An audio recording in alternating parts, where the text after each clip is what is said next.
Good morning students, this is Renu Yadav. I am taking class 3 Hindi व्याकरण chapter first भाषा और लिपि.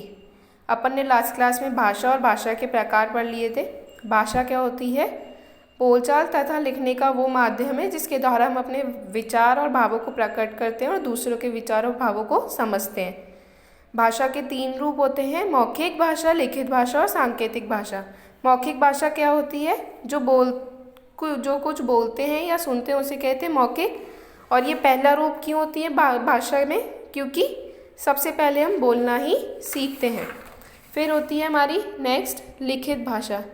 जो हम लिखते हैं या पढ़ते हैं उसे कहते हैं लिखित भाषा. और ये स्थायी रूप इसलिए, सेकंड रूप इसलिए होता है क्योंकि लिखी गई बातों को बहुत अधिक बार तक सुरक्षित हम रख सकते हैं.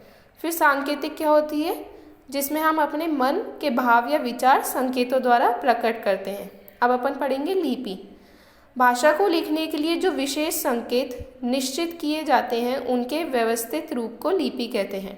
लिपि वो होती है जो अपन किसी भाषा को लिखने के लिए जो विशेष जो चिन्ह निश्चित करते हैं और उनके व्यवस्थित जो रूप होते हैं उसको हम कहते हैं लिपि.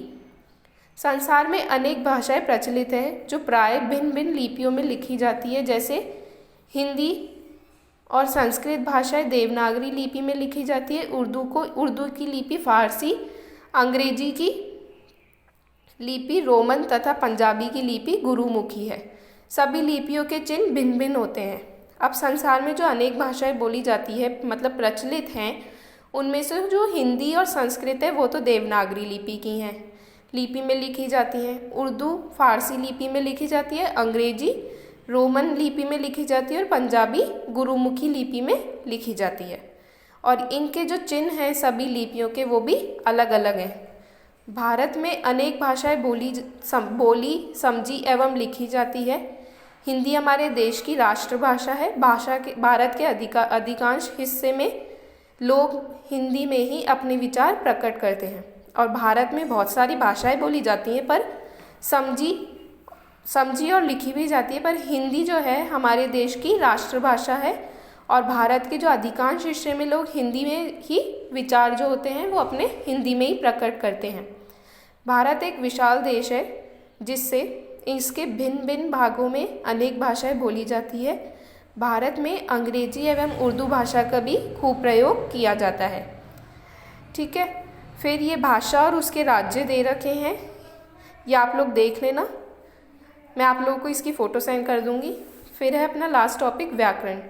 जिस प्रकार सड़क पर चलने के कुछ नियम होते हैं लेकिन यदि उन नियमों का पालन नहीं किया जाए तो दुर्घटना हो जाती है, वैसे ही भाषा को सही ढंग से लिखने बोलने के कुछ नियम होते हैं. यदि इन नियमों का पालन न किया जाए तो अर्थ का अनर्थ हो जाता है. भाषा के सही नियमों का ज्ञान कराने वाली विधा को ही व्याकरण कहा जाता है. अब व्याकरण वो होती है जैसे अपन जो अपनी नॉर्मल लाइफ है उसमें नियम पालन नहीं करते तो प्रॉब्लम्स क्रिएट होती है, वैसे ही अगर हम व्याकरण का सही रूप में पालन नहीं करते तो जो अपने जो मीनिंग होते हैं वो उल्टे निकलते हैं. तो व्याकरण वह माध्यम है जिसकी सहायता से हम भाषा को शुद्ध रूप से पढ़ना, लिखना व बोलना सीखते हैं. फिर व्याकरण के प्रकार कौन कौन से होते हैं? वर्ण विचार, शब्द विचार और वाक्य विचार. तो स्टूडेंट्स अपना ये चैप्टर कंप्लीट हुआ. मैं आप लोग के इसके क्वेश्चन आंसर सेंड कर दूंगी. Bye students.